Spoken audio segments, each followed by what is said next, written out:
학교 다닐 적 우리가 선생님께 혼날 적엔 칠판을 짚는다던가 엎드려 뻗친다던가 하는 식으로 특정한 자세를 잡고 혼나는 게 일반적이잖아요. 이게 막 좋다는 건 당연히 아니지만 사람이 앉아있는 상태에선 혼이 나봐야 좀 뜬금없는 느낌이 강해서 느껴지는 아픔과는 별개로 정신 차리는데 시간이 좀 걸리는 느낌이에요. 그러다 보니 괜히 엉뚱짓 하다가 걸려서 혼나놓고도 거기서 또 짜증을 내다 또 혼나는 상황이 생각보다 흔했어요. 그러다 보니 스텔스 모드로 조용히 다가온 선생님에게 혼나기보단 차라리 교실 앞으로 불려나가서 혼나는 게 좀 더 아프긴 하더라도 마음의 준비도 하고 그럴 수 있었단 말이에요.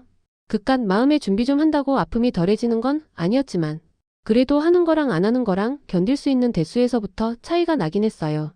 그래서 저희도 차라리 불려나가서 자세 잡는 게 더 낫다는 말도 했었어요. 혼날 때는 피해가지 못할 거면 차라리 이게 낫더라고요. 근데 좀 크게 혼나야 하는데 어디 불려가서 자세 잡고 혼나지도 못하고 또 혼나는 시간은 뎁다 긴 경우가 간혹 있었는데 그중 하나가 바로 고3 때 진학상담 시간이었어요. 요즘에야 대학교 입학 전형이 워낙에 다양해놔서 관련 전문가의 도움도 받고 한다지만 제가 학교 다닐 적까지만 해도 이 정도까지는 아니었단 말이에요. 원서 넣을 때 적당히 눈치 싸움은 해야겠지만 각 대학교별로 별 해계한 전형에 조건 맞추느라 돈 쓸 일은 없었어요. 그래서 수능 끝난 다음엔 엄마 아빠랑 원서 낼 대학교 알아보기도 하지만 담임 선생님과의 진학 상담도 꽤나 중요하단 말이죠. 일단 매년 딱히 특이한 게 나오지 않는 만큼 경험 많은 선생님의 지혜라는 게 필요하긴 하니까요. 근데 하필이면 당시 우리 반 담임 선생님은 그렇게 막 깨끗하다거나 한 분은 아니셨어요. 뭐 그렇다고 엄마들한테 막 돈을 요구하신다거나 하진 않으셨지만 그런 종류의 커미션은 다른 쪽으로 상납받고 계시더라고요.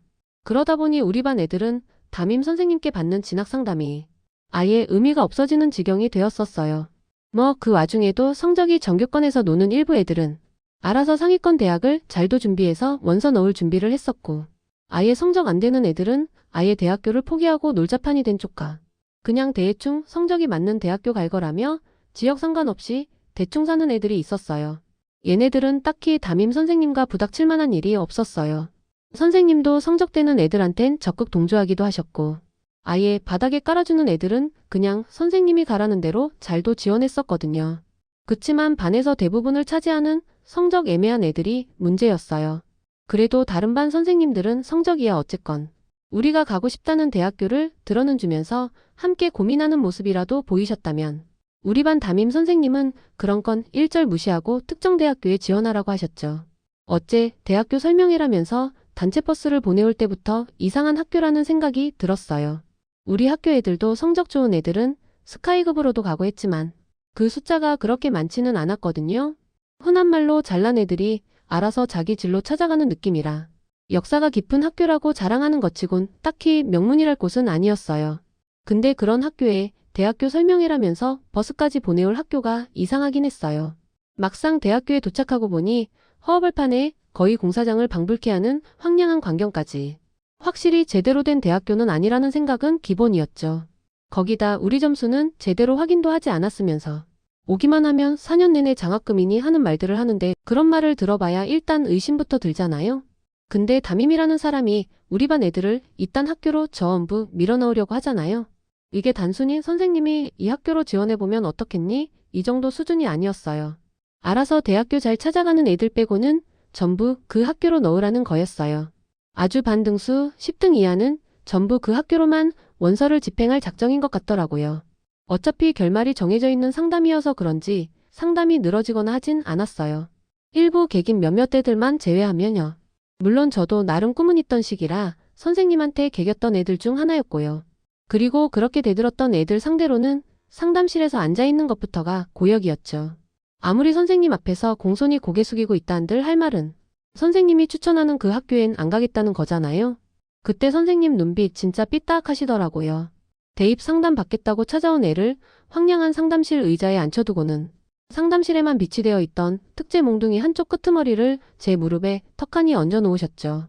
물론 나머지 한쪽 끝은 언제라도 들고 휘두를 수 있게 꽉 쥐고 있으셨죠. 아무리 오래전이라지만 실제로 어느 대학교라 하면 무슨 일이 생길지 몰라 언급 못하지만 어차피 선생님이 무슨 우리 자료를 심사숙고해서 조언을 해주는 게 아닌 내 성적으론 꼴찌 아프게 어느 학교 지원하려고 애쓸 필요 없이 이 학교에 가면 된다고 상담하러 오는 모든 애들한테 그 말만 할 예정이었으니 결국 손에 들고 있어야 할 건 우리 생기부나 성적 자료가 아닌 그저 몽둥이뿐이었죠. 그리고 선생님이 제 무릎에 얹어놓은 회초리는 그저 위험만 주려고 폼으로 놓은 게 아니었어요. 선생님이 그 학교에 지원하라고 하셨을 때 곧바로 거기는 지원 안 할 거라고 하니깐 바로 의자를 뱅글 돌리더니 회초리를 들고 내리치셨어요. 그것도 경고성으로 한 대만 휘두르는 게 아니라 일단 5대도 넘게 내리치셨어요. 교실에서는 그래도 몇 대 혼난다거나 하는 경고라도 있지. 상담실에선 그런 것도 없이 회초리만 휘두르시는데 정말 이렇게 예고도 없이 혼내는 선생님이 진짜로 무서운 법이거든요. 근데 내가 지원할 대학교, 내가 고민해본다는 대답에도 뭐라 말을 안 해주시더라고요. 물론 저도 다른 애들한테 상담 어땠는지 다 들은 상태여서 선생님한테 대답하는 게 좀 퉁명스럽게 나가긴 했던 것 같았어요. 근데 그 자리에서 공손하게 대답한다 한들 딱히 결과가 바뀔 것 같진 않더라고요. 당시 좀 공손하게 상담을 진행했었지만 결국엔 그 대학교 지원 안 한다는 걸로 결론 지었던 애는 바닥에 엎드려 뻗쳐서 혼나는 걸로 마무리되기도 했었어요. 저는 그래도 상담 끝나는 그 순간까지 바닥에 엎드려 뻗치진 않았었어요. 그렇다고 그 뒤로 혼나지 않은 건 아니었지만요. 내가 그 대학 말고 어디 제대로 된 대학교에 갈 수 있을 것 같냐며. 그렇게 선생님 말 안 듣고 제대로 된 대학교 갈 수 있는 애가 몇이나 될 것 같냐는 둥. 이른바 폭언이라는 폭언은 다 들었던 것 같아요. 말끝마다 회초리에 찔려가며 꿀밤 견디다가도 손바닥 내밀어서 혼나기도 했어요. 나중에는 상담 내용이 거의 욕설로 도배되기도 했죠. 그래도 입을 앙다물고 버티기만 하고 있으니까. 마지막으로 앉은 그 상태에서 회초리 열몇 대인가 더 혼나고 끝이 나기는 했었죠. 그러고 상담실 밖으로 쫓겨나는데 저 처음엔 정말로 대학교에 원서 못 넣는 줄로만 알았어요. 우리가 왜 그렇게 대입 상담 받는다며 담임 선생님과 대화를 했겠어요? 정말 그때는 대학교 원서 넣는 그 과정에 담임 선생님 허락이 필수인 줄로만 알았어요. 특히나 제가 살았던 곳이 좀 촌동네다 보니 그런 것도 있다 보니 입시 관련해서 어디 기댈 만한 곳이 없었단 말이에요. 그런 우리 사정을 잘 알고 있는 담임 선생님께 낚여서 그 대학교에 지원한 애가 한두 명이 아니었어요. 나중에 알고 보니 꼭 담임 선생님 허락이 필요했던 것도 아니었고 일부 학교장 추천이 필요한 때에 결국 그거 추천하는 게 1차적으로 담임 선생님 도움이 필요하다는 거지 일반 대학교에 수시나 정시 지원하는 거엔 담임 선생님이 필요하진 않았어요. 저는 그래도 엄마 도움 받아서 되든 말든 일단 제가 원하는 학교에 원서는 넣을 수 있었죠. 물론 저처럼 그런 사실을 다 파악하고도 선생님의 낚시질에 낚인 애들이 있었는데요. 그때 선생님은 성적이나 학교의 진학률을 엄청나게 강조하셨죠. 저희를 위해서라기보다는 학교의 실적을 올리는데 더 관심이 많으신 것처럼 느껴졌어요. 그러면서도 마치 우리를 위한다는 명분을 내세우셨죠. 내 성적으론 어차피 갈 수 있는 학교 거기서 거기라거나 내가 안정적으로 대학교를 가야지 학교 진학률도 올라간다거나 막 내가 아직도 현실을 제대로 몰라서 학교 이름만 보는 것 같다거나 지나고 보면 다 헛소리거나 우리랑 상관없는 사실들도 마치 우리가 제대로 된 선택을 못하는 것처럼 몰아붙이니까 결국 거기서 고개를 끄덕인 애가 한둘이 아니었어요. 저처럼 되든 말든 끝까지 버텨서 시도라도 해보는 경우가 생각보다 많지 않더라고요. 결국엔 첫 대입엔 실패를 했으니 제가 재수를 했던 거지만 거기까지도 순탄치만은 않았어요. 어쨌거나 제가 끝까지 고집을 꺾지 않으니까. 선생님은 어차피 널널하던 수업 시간에 불이익을 주시더라고요. 눈에 보일 때마다 머리통을 툭툭 건드리는 건 기본이었고 선생님 안 들어오는 자습 시간에도 저를 교실 뒤편에 세워두거나 따로 불러내서 청소를 시키는 시기였어요. 그 시간에 대입에 대한 자료를 모아도 모자를 시간에 말이죠. 그게 뭔가 딱히 대단한 성과가 생긴다거나 하는 건 아니겠지만 그래도 그때마다 느꼈던 정신적 압박감이 저를 괴롭혔죠. 수시에 합격한 애들은 즐겁게 떠들며 쉬고 있을 적에도 저를 비롯한 몇몇 애들만 따로 불려나가야 했어요. 선생님에게 찍히면 학교 생활이 얼마나 힘들어지는지 아니까. 다른 애들은 그나마 남은 시간은 편하게 지내려는지 우리에게 아는 체 하지 않기도 했죠. 그렇게 매일같이 불려나가 교실 뒤편이나 복도에 줄지어 서 있는 우리를 정상적으로 바라보는 선생님들은 몇 안 계셨죠. 그 선생님들이야 자기네 반 애들한테 그 정도까지 하지도 않으셨을 테고 그렇게까지 반 애들을 특정 대학교에 몰아넣었던 반도 우리 반뿐이었더라고요. 그런 와중이었으니 다른 반 선생님들에게 얼마나 한심해 보였겠어요. 수능 끝난 다음엔 어지간해서는 혼내지 않는 게 당시 분위기였는데 그 와중에도 교실에서 쫓겨나올 정도라니 얘네들은 교실에서 편하게 자습할 자격도 없다. 뭐 이런 말이나 마찬가지인 거잖아요. 결국 이야기의 결말은 선생님이 거하게 사고를 친 다음에야 났어요. 사고를 쳤다지만 담임 선생님은 평소에 하시던 대로 하셨을 뿐이셨죠. 선생님 말 안 듣던 몇몇 애들도 끝까지 버티기만 했던 것도 아니었어요. 그 와중에도 꾸준히 진학 상담은 이어지고 있었거든요. 학부모 상담은 물론이고 우리도 꾸준히 1대1 면담은 이어지고 있었죠.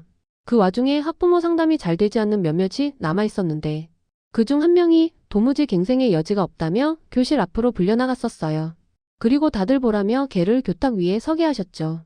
선생님은 평소 하던 대로 회초리를 허공에 휘휘 저어대며 공포 분위기를 조성하셨고 마침내 매질이 시작되었었어요. 얼마나 매섭게 휘두르시는지 그걸 지켜보는 우리도 저건 좀 과한 것 같다는 분위기였죠. 근데 문제는 그 광경을 지켜보는 게 우리만 있던 게 아니라는 거죠. 선생님은 걔 부모님과의 면담이 제대로 되지 않는 와중에 걔 눈빛이 마음에 들지 않는다며 불러내신 거였지만 그걸 걔네 엄마가 다 지켜보고 계셨던 거죠. 평소라면 걔가 얼마나 다쳐서 집으로 돌아오던 간에 내가 얼마나 큰 잘못을 저질렀으면 그 인자하신 선생님이 그렇게까지 혼을 내셨겠냐며 걔를 타박하셨던 아줌마신데 막상 걔가 담임 선생님께 종아리 혼나는 모습은 좀 충격이셨나 보더라고요. 다시 말하지만 솔직히 그때 담임 선생님 체벌이 좀 과하긴 하셨어요. 아주 대놓고 애 하나 잡으려고 회초리를 휘두르셨는데 분위기가 거의 기말고사 조진 전교 꼴찌 다루는 모습에 가까웠거든요. 걔 엄마도 그 정도로 혼나고 있었던 줄은 모르셨던 거죠. 아줌마가 교실로 난입하셔서 아주 제대로 뒤집어 놓으셨어요. 교탁 위에서 벌받고 있던 걔는 담임 선생님과 싸우는 자기 엄마 모습에 어쩔 줄을 몰라 했어요. 얼마나 당황했으면 교탁에서 내려와야 되는지도 감을 못 잡고 있더라고요. 아마 선생님이 내려오라는 말을 하지 않고 말싸움에 돌입해서 더 그러지 않았나 싶은데요. 요즘이라면 그렇게 편들어주는 엄마 모습에 용기라도 얻었겠지만 당시 걔네 엄마도 집에서는 어지간히 엄하셨나 보더라고요. 그래도 걔가 엉거주춤하게 교탁 위에 있는 모습이 못마땅하셨던 아줌마가 걔를 챙겨서 데려가긴 했었어요. 문제는 걔가 그렇게 자기 엄마와 돌아갔던 것과는 별개로 우리는 계속 교실 뒤편에 서 있어야 했다는 거죠. 그리고 아줌마가 한바탕 뒤집어 놓고 간 교실에서 우리가 담임 선생님 눈에 띄었던 건 결코 우연은 아니었을 거예요. 평소와도 같이 그저 수업 끝날 때까지 서 있기만 했을 우리가 기어이 복도로 불려나가 엎드려 뻗쳐서 회초리에 혼이 났던 건 아무리 봐도 담임 선생님의 화풀이 그 이하가 아닌 것 같았으니까요. 그때도 선생님은 올바른 선택을 못하고 눈치만 살살 보는 너 이것들 잘못이라고는 하셨어요. 누가 들어도 납득이 되지 않는 변명에 불과하잖아요. 우리가 학창시절 당시 선생님에 대한 불신이 극에 달했던 건 이런 몇몇 선생님들의 만행이 있었기 때문이 아니었을까요? 그럼 이번 이야기는 여기까지만 할게요. 더 재미있는 이야기를 듣고 싶으신 분들은 좋아요 한 번씩만 체크해 주시고요.